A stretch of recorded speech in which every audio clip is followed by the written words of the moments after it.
के भएर छ डाक्टर साहब मेरो श्रीमतीलाई? हजुरको श्रीमतीको अवस्था एकदम नाजुक छ। उहाँलाई ब्लडको आवश्यकता छ, तुरुन्त व्यवस्था गरिहाल्नुहोस्।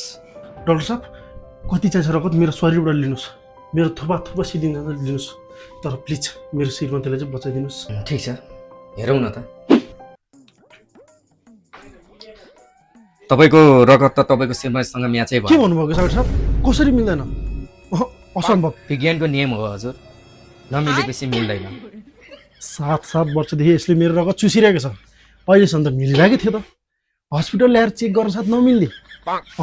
यो हुनेछ डाक्टर साहब, 7 वर्षदेखि यसले मेरो शरीरको एक थोपा पनि रगत नराखिकन आजकै दिनसम्म चुसिरहेको छ। तपाईँले मिल्दैन भन्न पाउनुहुन्छ? त्यो हिसाबले त मिल्नुपर्ने हो हजुर, तर मिल्दैन, के गर्नु, गाह्रो छ।